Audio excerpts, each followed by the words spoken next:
And this is something that cannot work. Because we are talking like, if you are Raijin, so the least worst second scenario, you're Raijin, you get paired with someone that is Kishin, Bushin, Tekken King, Tekken Emperor, Tekken God. 5 ranks above you. 5. 5 ranks where we are getting to the top of the pyramid as well. Okay? And you still play for full points. That's not something that should happen. That's not something that should happen. Hello there, I'm Dejan. Welcome to a new video. So in the last video I was discussing how the rank system is not probably the best one that fighting game has ever seen in Tekken 8. And that video had actually a huge success. It's not been my most successful video by far, but it's the one that brought most subscribers to my channel, and thanks to that I actually just reached 400 subscribers. 400 of you are actually thought that what I'm saying has got probably kind of sense, and well, it makes me feel happy. I cannot stop to say that. Thank you so much, guys. Thank you, every one of you. And if it's not your first time here, maybe you can consider pressing the button and help our old man achieve his little dream. Anyway, today we keep on discussing the Tekken 8 rank system. More in particular, we are going to discuss the point system and how they works and how they change throughout the ranks that you achieve in Tekken 8. First of all, Tekken 8 obviously is a very competitive game, therefore its main mode is a ranked mode, which is a kind of competitive setup with a fake first of 2, where you basically have to win, like every video game. The more you win, the higher your rank gets, and that's basically what 90% of the Tekken player out there fight for. I'm not just saying that people fight only for their rank and everything, but at the end of the day, most of us, they plug the game and they want to get a higher rank. Then you do it working on your fundamentals, you're doing just for winning, that's all up to you, but at the end of the day, we all do it for the same goal, get a higher rank. Most of us at least. So how this works? There are 30 different ranks in the system, going from first dan to 30th, where the first one is just called first dan, and the 30th is actually God of Destruction. And it's a kind of pyramid system. The more you win, the higher you get. The system is based on points. So to get a new rank, you need to achieve a certain amount of points. Winning matches gives you points, losing matches takes points away. The amount of points you get and the amount of points you need, they obviously changes depending on the rank that you are at the moment. So to start with, we have the first 10 dans, which is from first dan to warrior. In this first 10 ranks, you're actually not gonna lose any point if you lose. It's a kind of beginner territory, especially, and I think it's a very good idea, because this is your first online fighting game in general. You have no idea of what competitive means, okay? You absolutely have zero idea of what this is gonna be. Because I remember plugging online Tekken 7 day 1, and it was a slaughterfest for me. Because I'm an only child, and I was the classic person that thought, oh, I'm strong at fighting game, just because I was smashing every single one that was playing with me. But just because they didn't have any idea how to play a fighting game. Then you plug your first game online and Jesus Christ, you get smoked by everyone. And I'm talking green ranks, guys, nothing crazy, okay? So I think it's good to have this kind of safe zone for people to, you know, feel a bit safer to play, because there is way less at stake, as you're not going to lose any rank. So I completely fine with this, and I completely agree with this. So the first 10 ranks are an introduction to the online, to the amount of yoga and meditation you need to do before you plug the game every time. Then you get to warrior, and that's where actually ranked starts. So warrior, which is the 9th dan, 10th dan, something like that, is where you start to lose points when you lose a game. How does it work? It's very simple. You win, you earn a certain amount of points. You lose less points than what you win. So yes, you start to lose points, but at the end of the day, the game is still kind of gentle with you and allows you to start to develop your game, even if you are not that great. Realistically, can increase your rank with a 40% win-loss rate. You can still increase your rank. This applies completely to yellow, and a bit less, but still in this kind of direction, to orange ranks, where you still lose less points than what you gain if you win, but is not this kind of 33-66% ratio. But still, you don't need a 50% win-loss ratio to improve your rank, which someone might argue is a bit too generous, and I kind of agree on that, but at the same time you have to understand we are literally speaking about the first 6 ranks of the game, which is the lower end.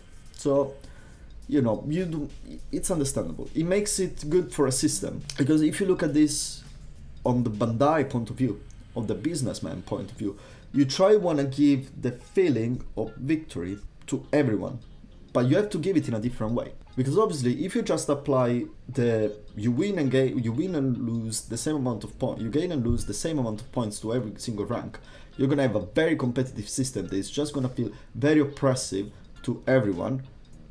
But while the stronger player are gonna get along with that, because anyway they understand the game, they understand the mechanics, and they understand that you need to improve at the end of the day. So the rank is your rank, but it's not all what it is to the game. All the lower player of games, which is the biggest chunk, they're gonna feel very depressed about that, even if this kind of concept was more valuable at release of the game, because now I believe the yellow and orange rank is a very smaller chunk of the player base, because most of the player base now move into red and purple and is moving towards blue. So now red and purple rank, ruler rank, is where, in my opinion, the things start to get into the middle level of the system. In red and ruler ranks, you lose more or less the same amount of points that you gain. I would say you're still a bit on the positive side. You lose a bit less than what you gain most of the time if you're fighting only someone that is above your grade.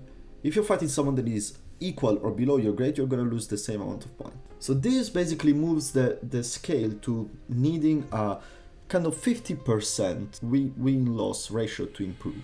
49 we could say, because you have circumstances where you still gain more than what you lose. On top of that, you unlock one thing that are called win streaks.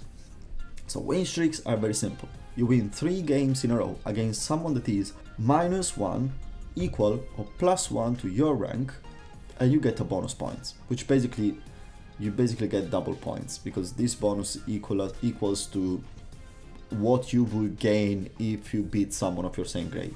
So if you're red and ruler rank, you win 400 points against someone in your rank, you win a win streak, you get that 400 plus an extra 400, so it's a total of 800. Which is good, it's a good mechanic, I like it. I cannot dislike this, especially because if you have someone that is way above his rank that just played the game, it just helps them to get away from that rank quickly, because they don't want to stay there too long for anyone's sake. They first don't want to be there because it's not enjoyable for them to play, and for their opponent it's not fun as well if you're completely on a different level, because you're just steamrolling people. So the earlier you're out, the better. And the next step is where we get actually into the rough ground territory. So from the blue rank onwards, the system changes completely, but literally turns 180 degrees, and from being a very generous system for you, it becomes a very aggressive and difficult system to play with. First of all, you lose more points than what you gain. There are still the win streaks, but most important of all, there are loss streaks. It works in the same exact way as the win streaks, but the difference is that obviously you need to lose 3 times. And you lose 3 times against one is -1 equals or +1 to your rank, and you lose a massive chunk of points. And trust me, losing 3 matches in a row in Tekken is very easy, very easy. Especially if you get knowledge checked twice by 2 different opponents, it can go sideways very quickly. So what does it mean now? It means that in blue ranks, to improve your rank, you actually need a 50+% win-loss ratio. Not necessarily, I'm pretty sure that I didn't do the math exactly, but if you never get a loss streak, but when you win, you always win with win streaks, you can get improvement, you can improve your ranks just with a 50% thanks to the win streaks. I didn't do the math exactly. And even if in blue ranks you lose more points than what you gain, the point loss is not that much above the amount that you win, so still the kind of balances out. The blue ranks is probably what we can say the turning point, the flat point. Here is where people starts to fluctuate a lot a lot. After the blue ranks, there are what they're called the gold ranks. As someone says, there are the purple and the gold. I'm just gonna, from Tekken King onwards, I'm just gonna call them all the gold ranks, okay? And are the last 5 ranks, where the peak, the elite of the Tekken players are, where actually I dip my toe into and I'm trying to get back desperately.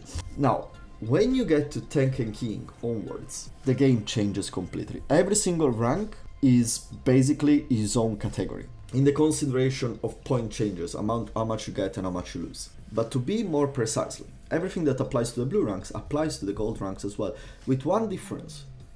The amount of points that you lose is between 10 to almost 20% more than what you gain. Add to this the fact that you are in the pool where there are the best, the strongest, or the craziest Tekken players around. So getting a promotion here is insanely hard.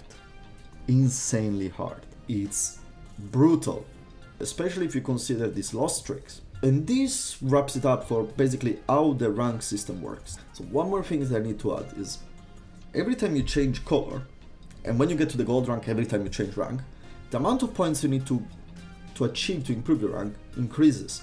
So if in purple, in ruler ranks, you need roughly 5,000 points to improve your rank. In blue ranks, you're gonna need 6,000, I think it's 6,600 points, something like that, to improve your ranks. When you get to Tekken Emperor, to Tekken King, it's gonna be 7,000, 8,000. One more thing that I need to talk about as well is the buffer system. In Tekken 7, when you used to lose your rank, you were just going to be sent exactly in the middle of your previous rank. So let's say that from Fujin you were going back to Battle Ruler. It wasn't called Battle Ruler in Tekken 7, I don't remember what it was called, but let's say Battle Ruler. In Tekken 7 you would have been exactly in between two Battle Rulers, so you will have to work your way up to get your promotion again. In Tekken 8 this doesn't happen. In Tekken 8, if you lose your rank, the next match you have already a promotion match, so you can get your rank back. And I saw people really complaining about this buffer system, saying that it's actually that is not good.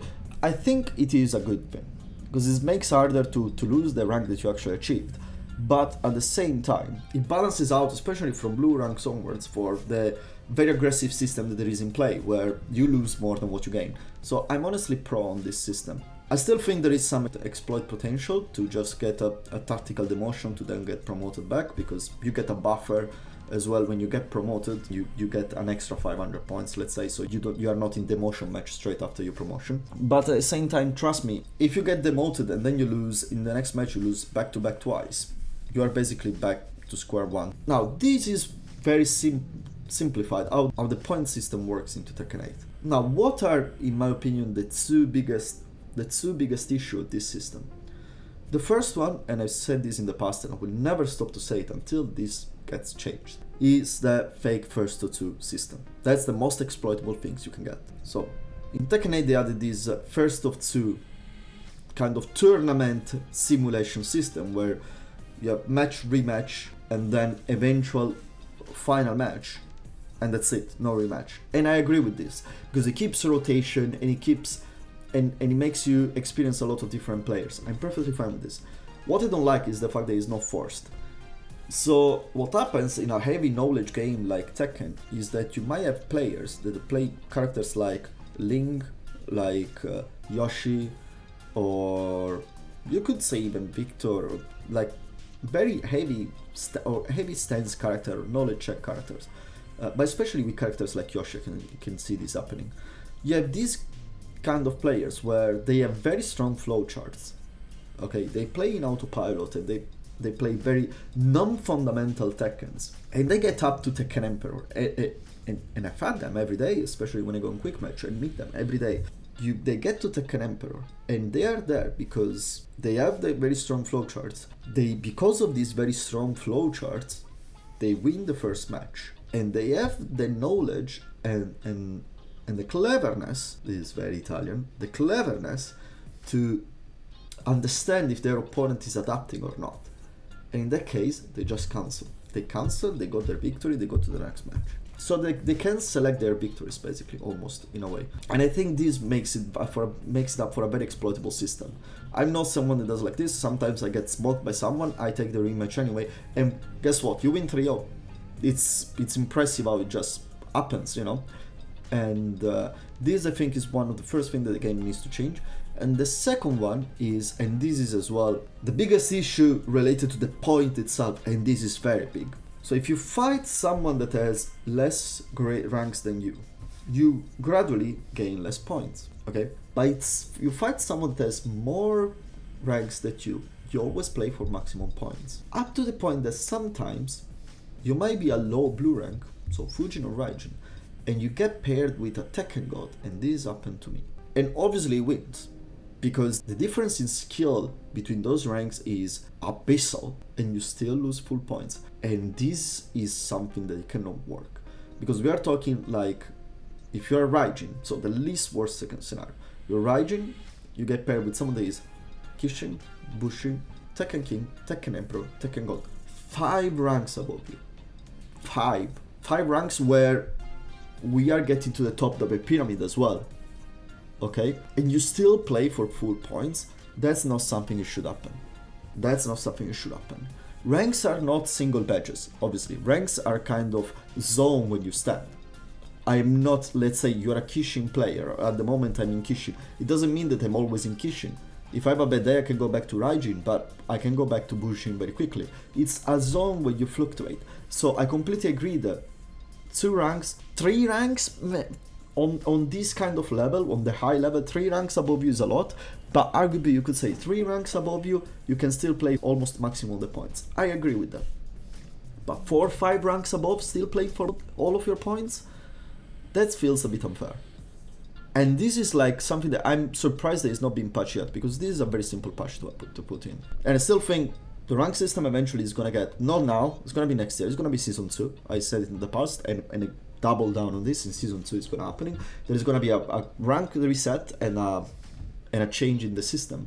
But this is something that really needs to be changed.